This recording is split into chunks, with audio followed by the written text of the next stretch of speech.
So what will you learn on today's show? Real estate. One couple said they scored a great deal on a home that actually had, wait for it, a door in it in New York City. Is that a deal? What is a good real estate deal? We're talking house hunting bargains with our friend Farnoosh Torabi, the host of the So Money podcast on today's October 15th edition of Money with Friends. Welcome back to the Money with Friends podcast, coming to you live from my mom's half-finished basement in Texarkana, Texas. I'm Joe Saul-Sehy.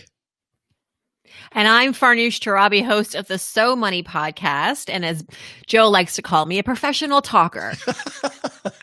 You're a great talker, Farnoosh, and a great thinker as well. This is the podcast where we cover recent stories ripped from the financial press. Today, we're going to tackle one from the New York Times. Not only do we read through them like some podcasts, but we're going to dive into how they affect your wallet and what you can do to invest, save, and pay down debt more effectively. And if that's not enough, we're going to share a big idea at the end of today's show you can take with you to be better with money the rest of your day, all in usually less than 20 minutes. And I'm so happy to have her here.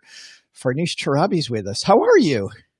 I'm doing well, thanks. I'm in New Jersey. I moved to Montclair from New York City, and we've been here since May. And, I look forward to when the clouds really part and we can actually go into the town and really experience it and meet our neighbors. But for now, we're enjoying the house and the yard and, Do you feel like you scored a great real estate deal when you got your house?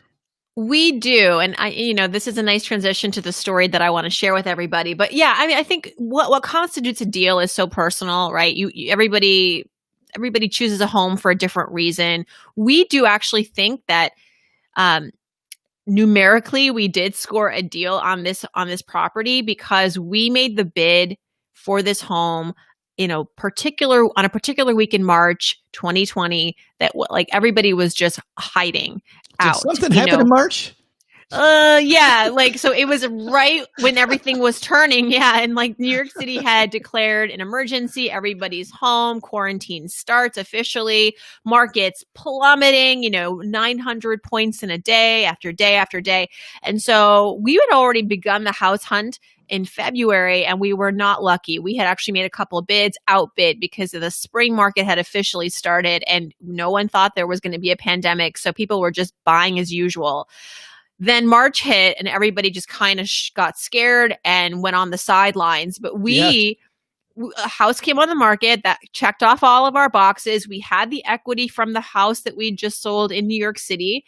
So we were like, if the world's ending, whether the world's ending or not, we still need a home. And especially now because we were living in a very small rental with 2 kids, everybody's home all the time, the quarantine. So we had this sense of urgency like never before. And we put a bid on this home and we were basically the only ones to do that. And we got this house at asking price, which does not happen in this part of the country. And weeks later, when things started to sort of, thaw and people were coming out again and open houses were back in the swing of things, homes were going for, 50% above asking price, 25 people waiting in line just to see it. And so we feel like we really, not that I can't take any credit for saying we knew how things were going to come, turn out. But looking back, it was the best week. If you were ready to buy, that was the best week to make a bid. That's funny you say that because we sold our house in Detroit right on the other end of that. Once things were open again and people could actually visit your house with masks on and they had to sign stuff that they didn't have COVID and all that. We had our house on the market within 3 days of that. We showed it to 9 people and had 3 offers. Amazing. In the first week. It was incredible. Sold our house in a week. And one thing I didn't mention is that when we had this home appraised when we were going through the mortgage process, it appraised higher than what we offered. What bank appraises a home for more than what the offer price is? At most they'll just they'll match it, right? Yes. But they were like, y'all got a deal. This home, So when I say I actually know, it's because I know. Because if I wanted to take out a HELOC right now, I could, do pretty well. You never see that. We had to go back and get another appraisal. We got a good deal too when we moved to Detroit, but we had to go get another appraisal 2 months later because I knew I had a good deal. But they did what you said. The asking price is what the house is worth. So that's what the appraiser does, is just puts that as the number. Hey, we're going to get into this piece now from the New York Times. Let's see which one of our friends is going to help us kick off today's show. All right. As Farnoosh alluded to earlier, she brought this piece to us. It's from the New York Times. It's written by Stefanos Chen. And the title of the piece is that New York real estate is on the mend. He writes, the recovery's tenuous, but renters are returning, buyers are getting deals, and those who stayed are finding a measure of vindication. The suburbs have had their moment. New Yorkers who left at the peak of the pandemic are starting to come back, lured by a range of discounts and a sense, albeit tenuous, that the city's on the mend. The city's far from over COVID-19, but residents are returning to find deals on bigger and better apartments for less, especially in Manhattan's crowded rental market. Buyers are moving to Brooklyn and Queens to take advantage of near record low mortgage rates and relatively lower prices. I want to just scroll down and mention one couple that we want to talk about here. In June, Derek Sathoff and his husband Manuel Perez, both 37, left their cramped studio rental in Chelsea to move to Miami to be closer to family there. The couple, who work at One Management, a talent management agency, expected to stay at least until the end of the year because they could work remotely. But while away, they learned of a new vacancy in their Chelsea building, a sunny 900 square foot, one bedroom on a higher floor, marked down nearly $1,000 from its pre-COVID price tag. They signed the lease sight unseen and returned to New York in August. Mr. Sathoff says, quote, pre-COVID, we wouldn't have gotten this deal. Noting the apartment was significantly bigger, newly renovated, just a few $100s more expensive than their nearly $3,000 a month studio. We've never had a door before, he said, relishing the perks of a true one bedroom. And you said that we've never had a door before, caught your eye. I mean, God, talk about a side-eye moment. Only in New York do residents brag about having a door. No, a door should be part of the apartment. You brag about like a wine cooler, or like views of the park, but not a door. But I get it, because I lived in New York for 9 years. And I remember in the last recession, 2009, I rented an apartment that was well below market, a previous market. And my husband and I, at that point, we were just dating. We were engaged. We moved into this one bedroom, spacious, just like this couple. I think it was like 900 square feet, had its own separate kitchen. And it was only until after we moved in, we realized there was a half bathroom in the kitchen. There was like this door that we just thought it was like a broom closet. Yeah. We opened it, we're like, has a full sink and a toilet. Like, we are royalty. We are New York City royalty. We don't have to wait in line to go to the bathroom in our own apartment. This is incredible. So I get it. It's the little things when you're a New York City dweller that really make you feel like you're living in the lap of luxury. But I think this is a really good sign, Joe, that the landlords are really realizing what is happening, because I had friends in March, April, May, June who were unsuccessful trying to renegotiate their leases with their landlords, or just getting some sort of a break, because the landlords, for whatever reason, they were optimistic. They didn't think that they needed to do that. And so those friends of mine had to leave, frankly. And now I think those who are the gatekeepers of real estate are realizing we need to address what's actually happening. People don't have jobs. Businesses are not coming back. And if you're going to live in New York and pay New York prices, but not have a New York to experience, like, what are you actually doing? So they have to, this has to happen. This is step one. If we're ever going to see New York have a reemergence, the first thing that has to happen is affordable housing. Well, that's the thing that worries me, is that this piece seems very optimistic about the New York market. And yet we know that when companies finally come back, they're not coming back anywhere near in the numbers that they came back before. No. My son in Seattle works for Microsoft. Initially, they told him to stay home until October. Then they told him to stay home till the end of the year. Now they've told him that he can probably stay home forever if he wants to, right? He can just work remotely. A lot of companies going to some hybrid model probably forever. As we talk to different CEOs, I know you've talked to CEOs as well, they're not coming back. Doesn't this feel like when people say in the stock market to buy the dip, right? And then the dip doesn't end up being the dip. It ends up catching the falling knife. Becoming the norm, actually. Yes. I think the opportunities right now, the best opportunities are for people that were mentioned in the article, these younger couples, people who work in the industries like art, music, creative industries where you have to go to work or you have to kind of be in that community. We're hearing now about developers in parts of New York like Soho, the West Village, Greenwich Village, where traditionally like that was where artists would go and live affordably. That's sort of what we're seeing again, where they're trying to build more affordable housing. There are some jobs that you just have to be in New York for. Broadway. I mean, those will come back. It's going to take time. And so it's almost like the 70s. People are saying it's like the 70s and 80s again in New York City. Crime is up. Rent is low. But so if you do have an ambition to be there for the next 20 years, or you can let your money ride out for 20 more years, you're probably going to do okay. You're going to find that to be an investment in the end. I want to talk about house as an investment. I'm glad you brought that up because Adrian, hanging out with us on Facebook, says, I'll be house hunting in a few years after grad school with the intention to rent out a room, to a 2-bedroom, 2-bath, considering a condo to avoid the yard work and less room to clean. I feel like if Adrian's going to stay there for a while, Farnoosh, I mean, is this really an investment or is this just where you live? And if you can afford to do it and it's a comfortable place to live, I mean, how much do you worry about getting a quote value? Well, right. You have to live somewhere, right? You have to pay a price to live somewhere. And if this is your primary home, most important is to just feel like you can afford it yourself. And it's something that you can comfortably afford within your budget. If you can also, like to his point, like bring in a roommate, rent out a second room, whatever. I mean, that's just consider that icing on the cake. But I think that sometimes we convolute the idea of becoming a homeowner with being an investment, an investor. And that's not really fair to yourself to think that way because you might be disappointed in the end. Yeah, you want to make a good investment decision, but it's really not an investment. And I hate seeing people move out of their house because it was part of the plan, right? Well, now I'm 65 in this house where I have all these memories and I really love it. I got to sell it because this was my quote investment for retirement. Not a great idea. Right. Dylan says that Farnoosh and Joe are officially real estate fortune tellers now.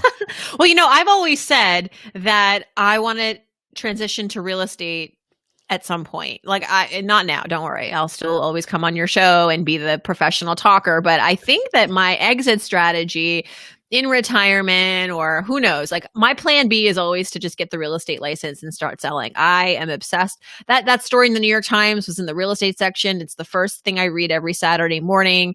I just love I check houses all the time. Even though I just bought a house, my husband's like, what are you doing? But for me, it's like watching sports. It's like following my sports teams. I follow these houses. I follow neighborhoods. I follow prices. The first thing I follow in the morning is Farnoosh's Instagram feed to find out what. I got proposed. I got a proposal on WhatsApp. $5,000, I think. $5,000. You could be a bride for $5,000 to some. It's a recession. He knows. He's speaking my language. The prices are low now, Farnoosh.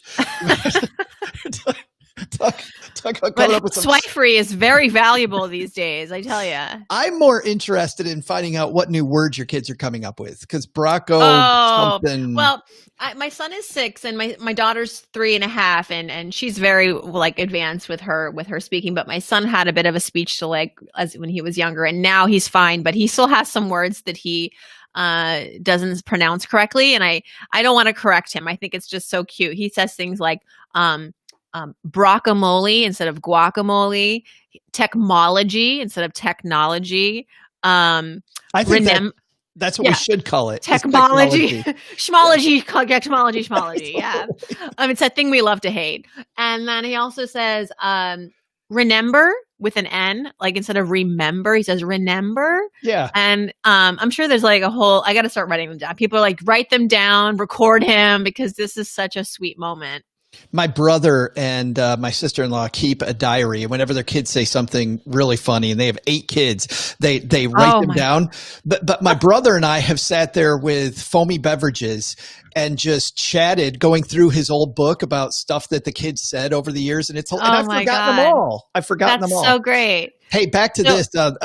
Leslie, our friend Leslie Tain from the Tain Law Group is hanging out with us on Facebook and says, asking is unheard of right now. My employee put multiple over asking offers on houses that were way over and still wasn't having any luck. I think this is, if we're going to put some points on this, Farnoosh, I think number one, I moved back to Texarkana.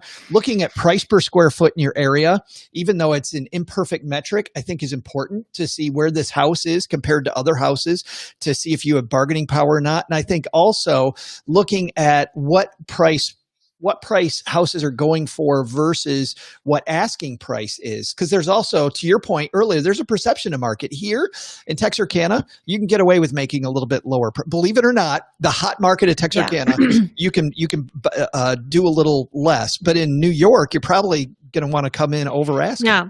And honestly, if you don't want to overbid. When we were in the market in February and we were one of 5 offers, 6 offers, I got worried. I was like, I know that I'm going to probably make an offer that's not going to be super high and exciting, but I also need to go back and get a mortgage, and this house needs to appraise. And so there is that risk. And this is happening where offers are getting accepted, 30% above asking price, but then the bank goes to appraise it and they're like looking at their comps from 6 months ago, because it's a bit of a backlog and also a delay. They're not seeing these prices and they're not going to give you the financing. So you have to be prepared for that. And sometimes in really competitive markets, there are no contingencies. You can't like come back and be like, well, the bank didn't give me the loan. Yeah. The buyer's going to be like, well, I have your deposit and you got to make this happen. So you have to be really careful about that. The other thing is pricing isn't everything.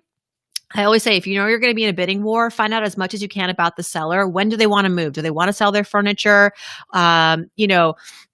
Who are these sellers? And if you can make a case for yourself as like, a family that's going to take care of the home. I mean, what's your narrative? Have that be relayed to them, because I think you're saying write a letter, like write a letter just telling them. I don't want to say that because I don't know how legal that is. We wrote a letter, but I think in some states the rules are different. Like you have to be very careful, but certainly if your real estate agent is friendly with the other real estate agent, they'll talk, right? And I think that can always sweeten the pot if they know that this home is going to go to a family that is ready to move in, will take great care of it, is ready to buy. We offered a 30-day close, so we were ready to move in. And that, I think, was music to the seller's ears. We also offered to buy all the furniture.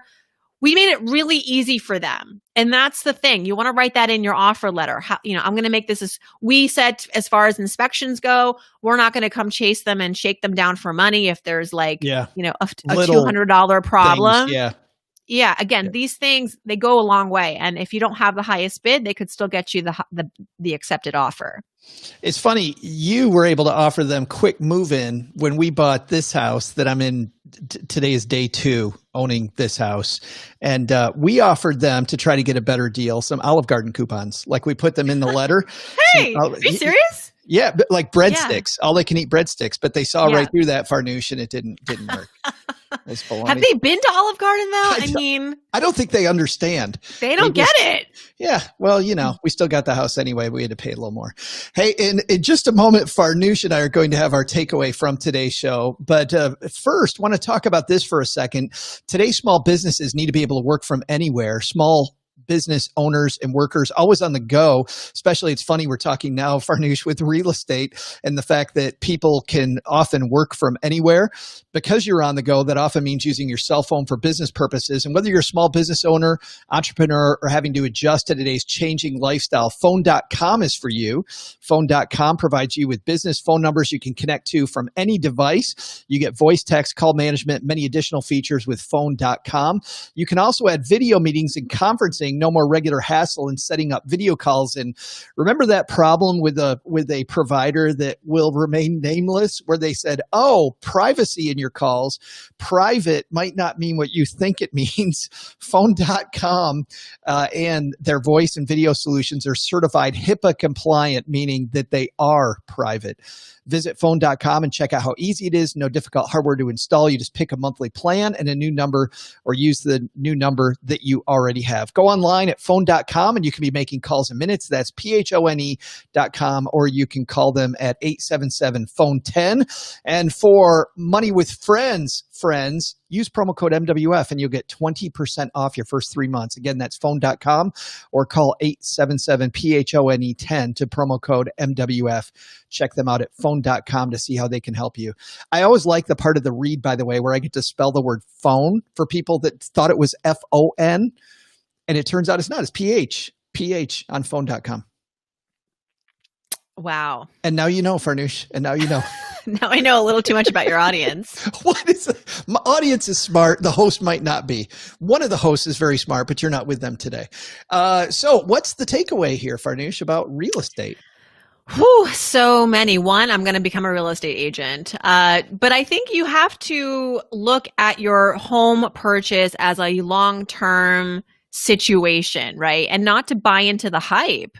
I'm sorry, if you're going to be one of 80 bids on a home and you're worried, maybe you just sit that one out, because that's crazy to me. It's like, I told my real estate agent during all the hype, I was like, do people realize we're not in a silent auction for a trip to Cancun? Like, this is a home. People are buying, bidding prices that are out. They're never going to make that money back. I mean, we know that home is not an investment, but you're definitely not going to see these prices again.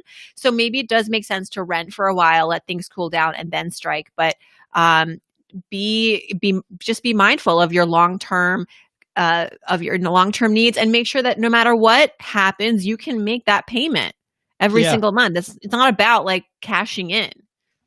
I love what you say there, because I think that especially if it's a home that we're going to live in, we become emotionally invested very quickly.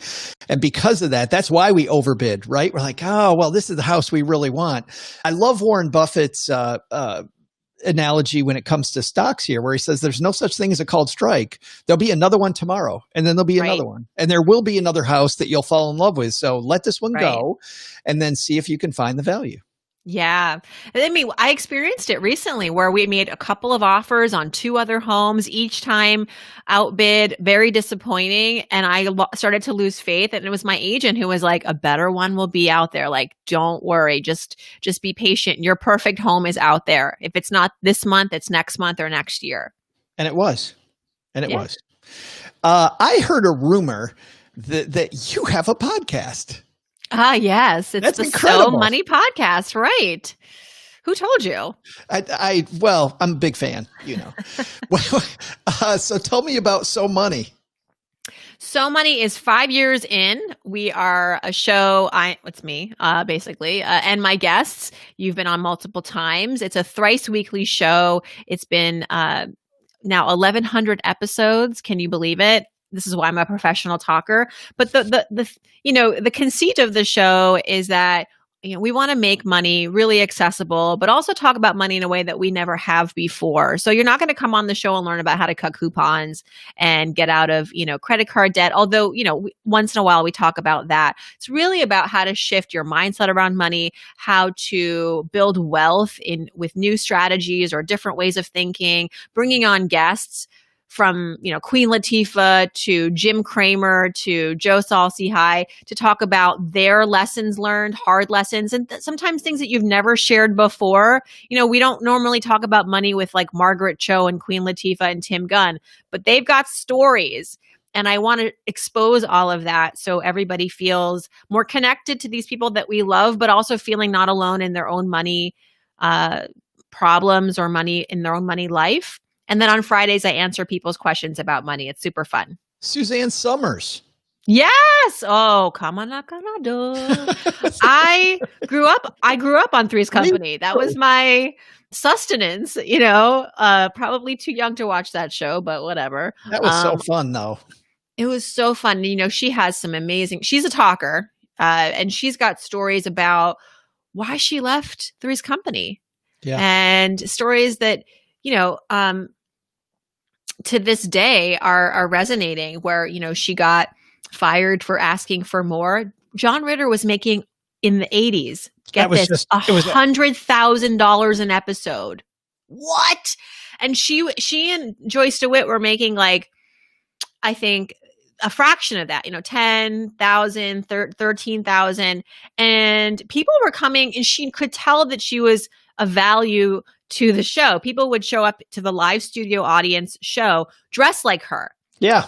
And she was on the cover of People magazine, and she was bringing in a lot of the ratings. And she's like, why am I getting paid not even half, but like this much compared to what John's making? And it's the sort of story that today would be headline. Still happening. It's still happening today. And she fought for herself back then. And I think in some ways she was a trailblazer.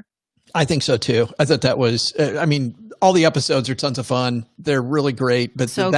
That one, I was like, Suzanne Summers. That was so Chrissy fun. Snow. Yes. Yeah. And Farnoosh knows how to say the word thrice. A word that I'll have to go look up after this. So that thanks to the New York Times. The New York Times featured the show and they called it a thrice weekly podcast. I was like, I'm stealing that. It is God.